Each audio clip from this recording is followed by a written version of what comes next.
India சுதந்திரம் அடைஞ்சு 75 வருஷம் ஆகுது. அன்றைக்கி பிரிட்டிஷ்காரன் போட்ட ரயில் ரோட்டை தான் நம்ம கொஞ்சம் அகலப்படுத்தியிருக்கோம் இந்த 75 வருஷத்தில். ஆனால் சைனாவும் ஜப்பானும் ரயில் போக்குவரத்தில் எங்கேயோ போயிட்டானுங்க. சைனாவுக்கு நான் போகும்போது புல்லட் ரயிலில் போகணும் அப்படின்ற ஒரு விஷயம் வந்து சில பயண தடங்களுக்கு காரணமாக அதை வந்து நிறைவேறலை. நான் கண்டிப்பாக போகணுன்னு ஒரு ஆசை இருக்குது. நம்ம ஊரில் வந்தே பாரத்னு ஒரு ரயிலை வந்து அதாவது இருக்கிறதையே கொஞ்சம் மாடிஃபை பண்ணி அதே ஸ்பீடில் அந்த வண்டி ஓடிச்சுன்னா மற்ற வண்டிலாம் ஸ்லோவாக போகணுன்றதுக்காகவே முன்னாடி வேகமாக போன ரயிலில் நிறுத்தி வச்சுட்டு நாங்களும் வந்தே பாரத் விட்டோன்னு இங்கே வந்து வண்டி ஓட்டிட்டு ஓலா ஓட்டிகிட்டு இருக்கானுங்க. நல்லா பார்த்துக்கோங்க. அதில் வேறு இப்போ ரீசெண்ட் டேஸில் வந்து வந்தே பாரத் வந்து ரயிலில் வந்து மாடு வந்து உள்ளார பூந்துடுது. போய் இடிக்கும்போது என்னன்னா, இப்போ நம்ம பழைய டீசல் இன்ஜின்லாம் இடிச்சுதுன்னா தள்ளி போயிடும்.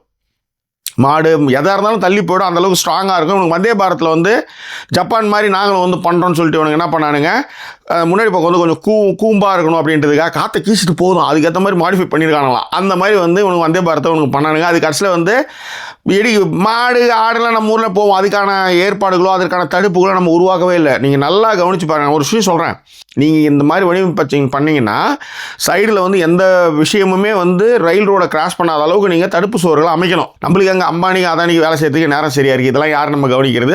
ஸோ புல்லட் ட்ரெயின் எக்ஸ்ப்ளோஷன் அப்படின்னு ஒரு படம் நெட்ஃப்ளிக்ஸில் தமிழ் டப்பிங்கில் வந்துருக்கு, மிஸ் பண்ணாதீங்க. இதில் என்ன ஒரு பெரிய கொடுமைன்னா 1964 320 கிலோமீட்டர் ஸ்பீடில் வந்து ட்ரெயின் போகுது எங்கள் ஜப்பானில். நம்ப மாட்டீங்க, ட்ரெயின் வந்து ஸ்டேஷனுக்கு வந்து நின்னதுமே நீங்கள் வந்து ஈஸியாக நீங்கள் பிளாட்ஃபார்ம் வழியாக போய் ட்ரெயினை நீங்கள் அடைஞ்சிட முடியாது. அதுக்கு தடுப்பு இருக்குது.